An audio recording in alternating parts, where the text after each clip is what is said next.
창세기 35장 18절 말씀. 앞에 화면을 보시고 한 목소리로 합독하시죠. 시작. 그가 죽게 되어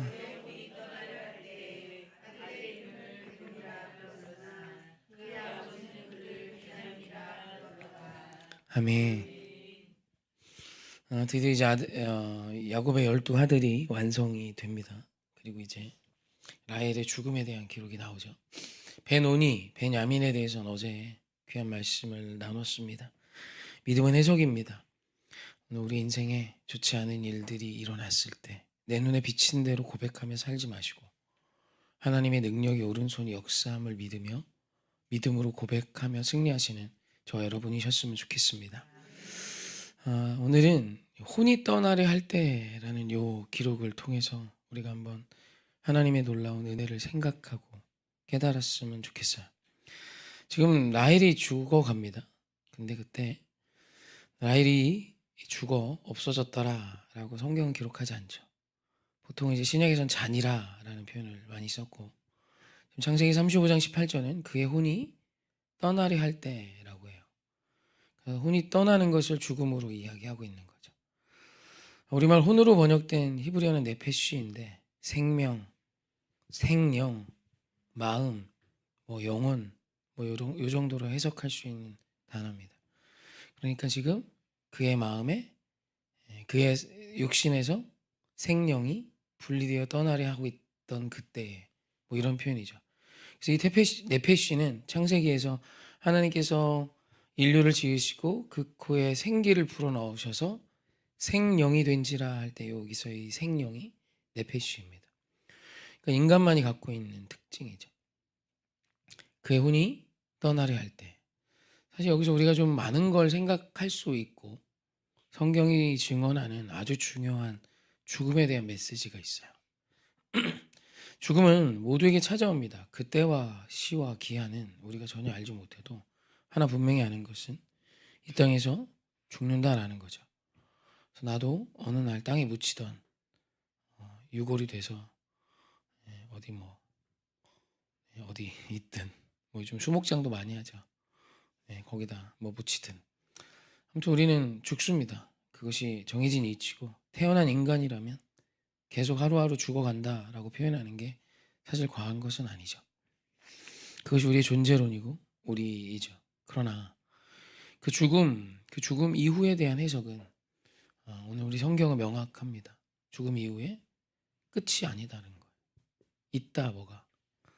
그래서 몇 구절만 성경에서 말하는 죽음 이후에 대한 기록 몇 구절만 제가 갖고 왔습니다. 히브리서 9장 27절입니다.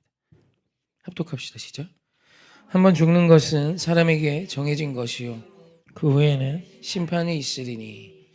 로마서 14장 10절입니다. 내가 어찌하여 내 형제를 비판하느냐 어찌하여 내 형제를 업신 여기느냐 우리가 다 하나님의 심판대 앞에 서리라. 요한계시록 20장 12절입니다. 또 내가 보니 죽은 자들이 큰 자나 작은 자나 그 보좌 앞에 서 있는데 책들이 펴 있고 또 다른 책이 펴졌으니 곧 생명책이라. 죽은 자들이 자기 행위를 따라 책들에 기록된 대로 심판을 받으니. 하나님은 죽음 뒤에 심판을 말씀하세요. 제가 가져온 건 세 구절이지만 훨씬 더 많이 말씀하십니다.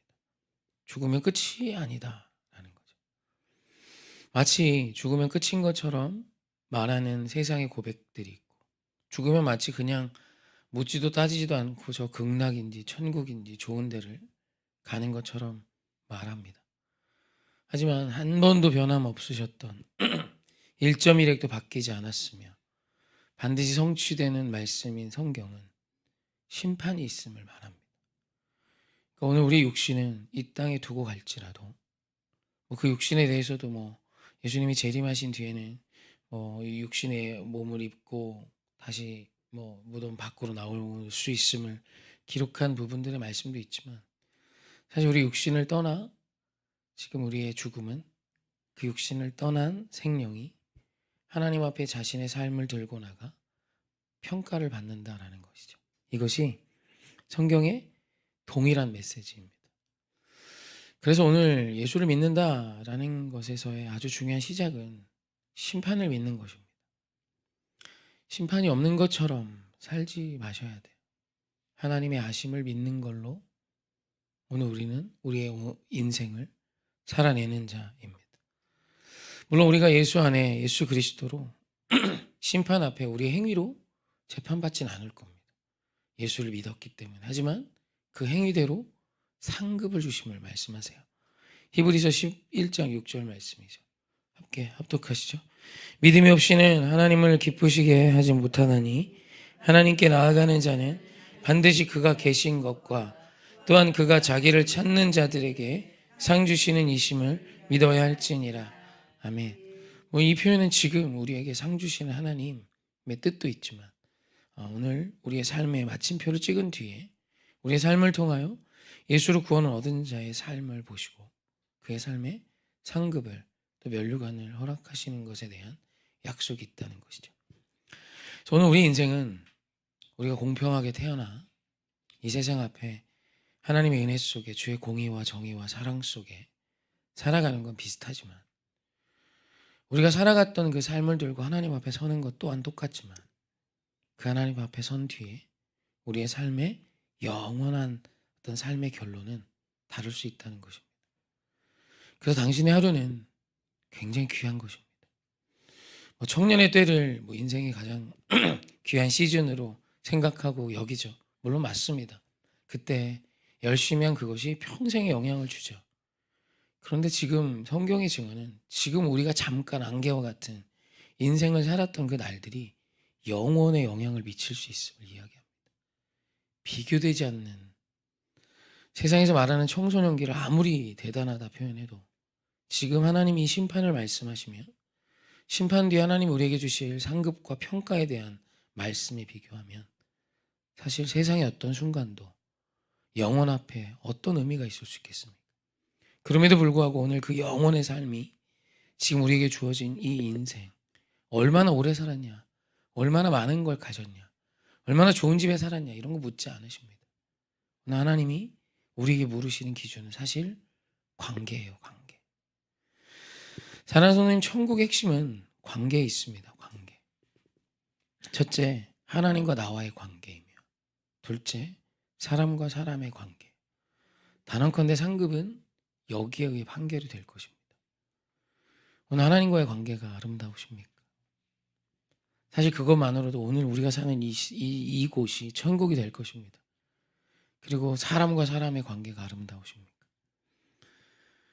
이 관계가 무너져 있다면 내가 예수를 믿고 하나님을 찾아도 내 삶은 지옥에 더 가까울 것입니다. 사랑하는 성도님, 이게 하나 있는 자의 없는 자의 것을 빼앗아 있는 자에게 주신 하나님의 약속의 말씀이에요. 오늘 이곳에서 천국을 살다 천국을 누리십시오. 관계 회복을 위한 삶은 우리의 사명이며 하나님 우리에게 맡겨주신 우리의 본분이에요. 세상에서 좋은 직장에서 연봉 얼마를 받아라 이런 미션 주시지 않으셨습니다. 너희는 서로 사랑하라. 내가 너희를 사랑한 것처럼 너희도 사랑하라. 주 너희 하나님을 마음과 뜻과 목숨 다해 사랑하고 둘째 너희와 같으니 내 이웃을 내 몸처럼 사랑하라. 주님 우리에게 주신 미션입니다. 너희는 가서 모든 족속으로 제자를 삼아 아버지와 아들과 성령의 이름으로 세례를 베풀고 내가 내게 분부한 모든 것을 가르쳐 지켜 행하게 하라. 볼지어다 세상 끝날까지 내가 너희와 항상 함께하리라. 더 말씀드릴까요? 오직 성령이 너희에게 임하시면 너희가 권능을 받고 예루살렘과 온 유대와 사마리아 땅끝까지 이르러 내 증인이 되리라. 더 바이블 365를 외우십시오. 더 해드려요?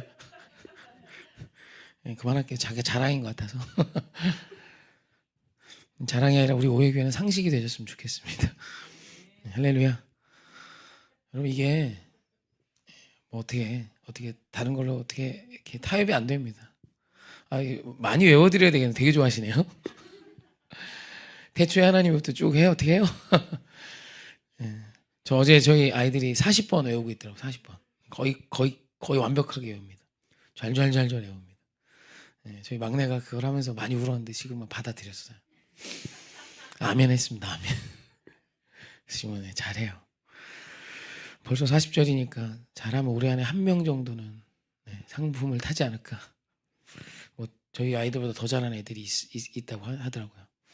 그러면 한 명은 되지 않을까 뭐 싶은데, 여하튼 뭐 어떻게 뭐 말씀 암기 쪽으로 갔는데, 그게 아니라 오늘 말씀 속에 우리 하나님이 주시는 명확한 우리 죽음에 대한 해석을 잊지 마십시오. 그리고 오늘 천국을 살아내는 믿음의 사람 되셔서 아름다운 관계를 이루어가는 자 되십시오. 그래서 여러분, 우리 사랑하는 성도님들이 가는 곳마다 평화가, 평안이, 평강이 임해야 합니다. 왜냐하면 우리가 예수 그리스도를 이 땅에 작은 자로, 작은 예수로 서 있는 모퉁이 돌과 같은 자가 되기 때문이죠. 우리 마지막 때에 진짜 주님이 내게 주신 이 미션을 이루어가며 좋은 날 저 천국에서 진짜 모가지에 담이 올 정도로 무거운 면류관 쓰시고 서로 인사했으면 좋겠습니다. 물론 저 천국 갔는데 뭐 잘 곳도 없어서 볏집으로 지은 집에 너는 아무것도 안 했으니 턱걸이로 천국에 왔으니 여기서 자라, 뭐 이런 건 아닐 것 같습니다. 뭐 여러 많은 뭐 천국에 대한 이야기들이 있지만 저는 100% 성경에 기인한 이야기만 하고 싶습니다. 하나님이 오늘 우리의 삶에 대한 평가를 하신답니다. 여러분, 사도 바울처럼 산 자와 적당히 예수 믿다가 세상 안에 갈등하다가 이도저도 못하고 천국 간 인생이 어찌 같겠습니까? 하나님은 아십니다. 그러니 오늘 당신의 하루가 예수 그리스도로 인해 조금 손해보셨다면 주님이 반드시 갚아주실 날이 옵니다. 그러니 누군가에게 상처 주며 관계를 깨는 자로 살지 마시고 관계를 이어주며 하나님의 사랑으로 이 땅을 천국으로 바꿔가는 아름다운 저와 여러분이길 주님의 이름으로 축원하며 부탁드립니다. 아멘.